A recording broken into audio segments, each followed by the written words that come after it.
The final of the men's single sculls, first contested in 1974, since when Denmark, with 6 victories, have been the most successful nation.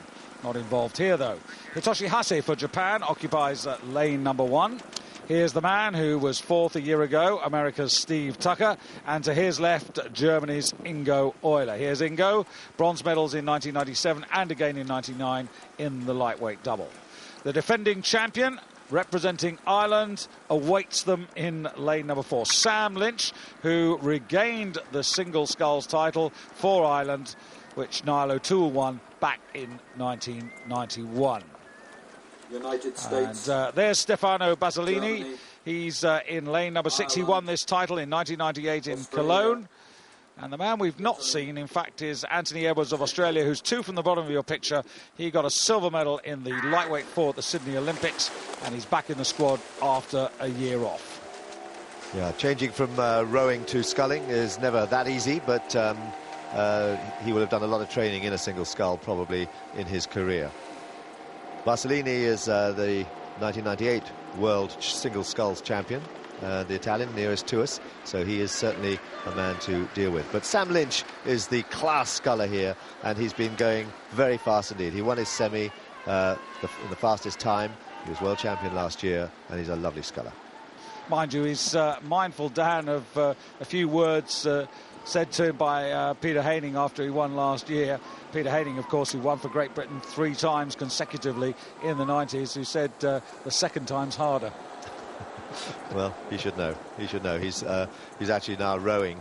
He's made a transfer the other way. He's rowing in the British lightweight 8 at the moment, at the age of 40. But it's Edwards who's gone out in front, the man new to sculling. He's gone out in front and he's sculling very nicely. Sits quite upright here. Silver medalist from Sydney. And Ingo Euler, who's really a very effective sculler. He was 4th last year and 4th in the lightweight double in Sydney. But it is Australia just leading from Ireland at the moment. Sam Lynch finding his stride now, moving smoothly in 2nd place there.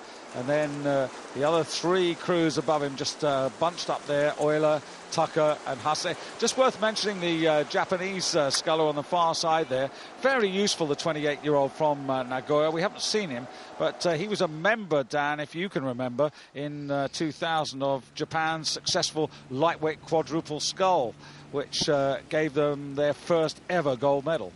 Yes, it's, Japanese rowing is interesting because it's usually based on university rowing, and then from then on they move into the world of business and working for the man, if you like, and they move away from their rowing, from their sport, so they don't have a chance to develop.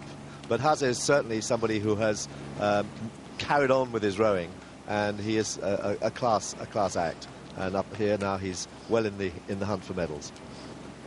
And here's Basilini, who must be one of the most frustrated men around, because he's a class act. Apart from winning in 98, this particular competition, he was successful in 1999 in the lightweight pair. But with the likes of Luini and Pettinari around, for him to find a place in the lightweight double is a nightmare.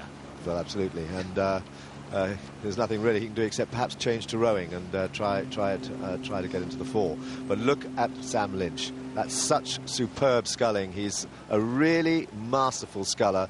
He just moves his boat without it checking at all. He's got a lovely finish there where he sends it at the finish, sitting there completely relaxed and moving through into the lead. He's now about 3/4 of a length ahead of Australia's Edwards, and it's Edwards is now being put under pressure by Steve Tucker on the far side there in the dark boat.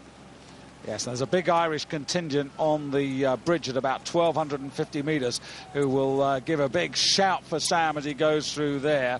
This 2,000-metre course on the Guadalquivir, it's characterised by the bridges that link it. The Cartuya Bridge up at the start, and that bridge at the end, the Alamilo Bridge, which is so distinctive. And this section, of course, of the river is landlocked, so it's not tidal. But if you go further downstream, well, you could catch a boat and go all the way down to Cadiz and the Atlantic Ocean. But nothing like that will be on Sam Lynch's mind at the moment as Tucker makes a move. Look at Steve Tucker go, though. He's very long forward, very, very aggressive sculling, and he really has got his tail up. He is moving, pushing on to Sam Lynch. This is his big push, Tucker. Middle 1,000, that's where it really has to work.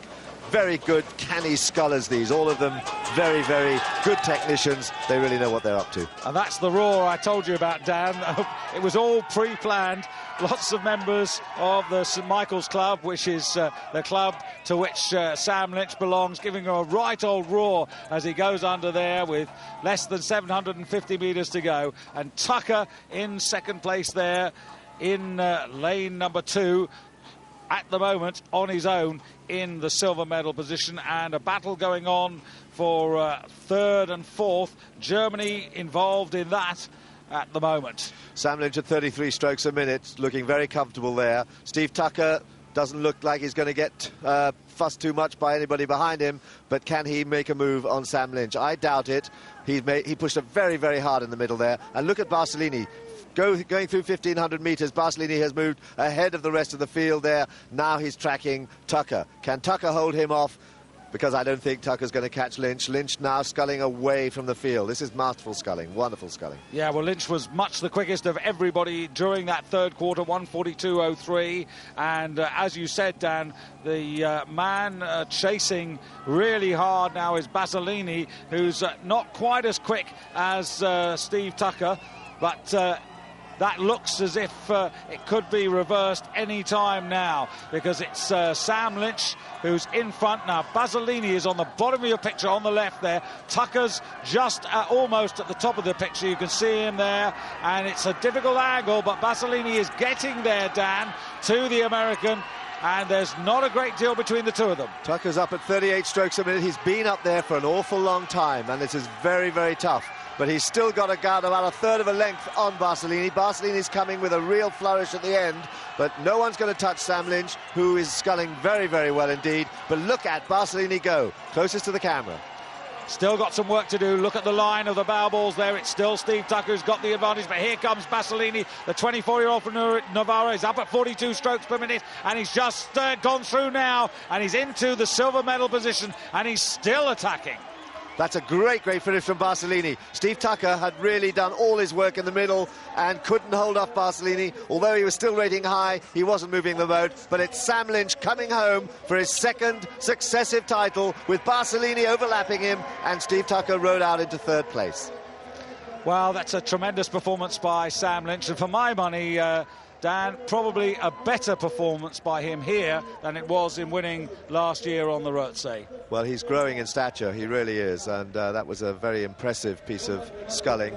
Great finishing from Barcellini, who just is one of the toughest competitors around. Steve Tucker will be disappointed with that, because he did everything he could in the middle, didn't close enough on Sam Lynch, and then really didn't have anything then to hold off Barcellini at the end.